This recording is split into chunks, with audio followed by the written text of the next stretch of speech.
You found a country where your money finally goes further, and you book that one-way ticket. And then, somewhere around year 2, the whole thing quietly falls apart. Not because you were reckless, not because you spent too much, but because of a mistake nobody warned you about. So today, I am breaking down the 7 painful mistakes that ruin budget retirement abroad. Mistake number 1. You think the country is cheap. Here is what happens. You look at a country and the numbers look incredible. Rent is nothing. Groceries are nothing. Your dollar suddenly feels like a superpower. But ask yourself one question. Why is it that cheap? A lot of the time, the answer is not that the country is cheap. The answer is that its currency dropped against the dollar. And that is not a permanent gift. That is a moment in time. And currencies move back. So what do you actually do about it? 2 things. First, Social Security can pay your benefits in a range of currencies without charging you conversion fees, and that is one of the most underrated tools you have. Second, some retirees deliberately pick countries that use the dollar or peg their currency to it, like Panama, so the exchange rate stops being a variable in their life at all. Mistake number 2, you expect your healthcare to follow you. This is the catch that turns a budget win into a financial emergency, and it's the one that many people underestimate. So let me say it clearly, Medicare does not travel with you. Your new country might have excellent healthcare, and honestly, many of them do, often at a fraction of what you're used to paying. But don't assume you'll be covered. As a foreign resident, you may have to wait before you can join the public healthcare system, or you may not qualify for every benefit. That's the kind of thing you don't want to discover when you suddenly need medical care. Now here's where people make an expensive mistake. Don't cancel your Medicare just because you've moved abroad. If you decide to enroll again later, you could end up paying significantly higher premiums for the rest of your life. It is one of the smartest financial safety nets you can have. Mistake number 3. You rush into buying property. Many countries have different rules about what foreigners can buy, where they can buy it, and how the buying process works. And because many retirees arrive with cash, excitement, and only a couple of weeks to make a decision, and property scammers target them specifically, nothing makes you an easier target than being in a hurry. So rent first, give it a year, learn how the local property market works, and find a local advisor you truly trust before you sign anything. Mistake number 4. You move your money the wrong way. Now let's talk about your money, because this is the one mistake many retirees never see coming. Many people assume they can simply move all of their savings and retirement accounts to their new country, but it is rarely that simple. Different countries have different tax rules, and moving your retirement savings the wrong way can cost you valuable tax benefits or create unexpected tax bills.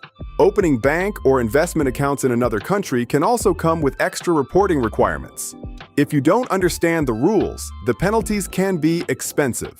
Then there is another surprise. Some banks and investment companies may decide they no longer want you as a customer once you become a resident of another country. Because of anti-money laundering rules and extra paperwork, they may close your account or refuse to keep it open. That's why it's often a good idea to keep your existing accounts open while you settle into your new life. Instead of moving everything at once, transfer money only when you need it. It's much easier than trying to rebuild your entire financial life in a country you just moved to. And while you're doing that, pay attention to foreign transaction fees. Many credit cards charge around 1% or more every time you pay in another currency. 1% doesn't sound like much, but after years of paying for groceries, coffee, and rent, those fees can add up to thousands of dollars. Mistake number 5. You think you left the tax man behind. This is the one that follows you across every single border. Moving to another country does not automatically end your tax obligations back home. Depending on where you are from, you may still have to file tax returns or report certain income, even after you move abroad. At the same time, your new country will probably expect you to pay taxes there as well. Some countries have tax treaties that help prevent you from being taxed twice. Others offer special tax benefits for retirees. And some have taxes you may have never dealt with before. There is no one-size-fits-all answer here. It depends on your home country, the country you move to, your income, and how long you stay there. That is why this is one of the few times where paying a tax professional can actually save you money.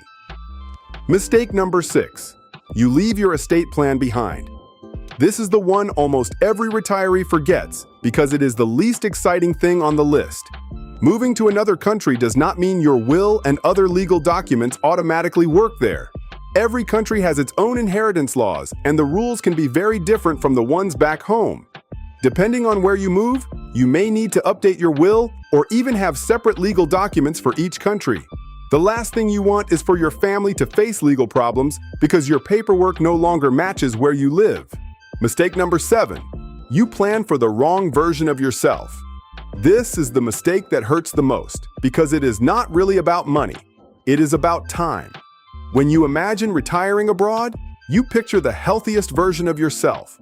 The one who walks everywhere, hikes every weekend, and happily climbs 3 flights of stairs because it feels like free exercise. But retirement changes. First come the go-go years when you're active and do almost everything you want. Then come the slow-go years when you start doing less. And eventually come the no-go years when your health decides what you can and cannot do. The problem is that many people choose a country for the go-go years and forget they'll spend many years in the slow-go and no-go stages too. So ask yourself a few simple questions before you move. Is it easy to get around without a car? Can your family visit you without spending 2 days traveling? Will this place still work for you when you're 80? So pick your favorite country, and then spend a few evenings finding the boring answers before you fall in love with the beautiful views. Because the retirees who succeed aren't the ones who find the cheapest country. They're the ones who choose the right country and know exactly what they're getting into. And if you found this video helpful, make sure to subscribe, join the Ultimate Budget Squad, and become part of a community looking for smarter ways to live well without spending a fortune. Flex hard, spend smart.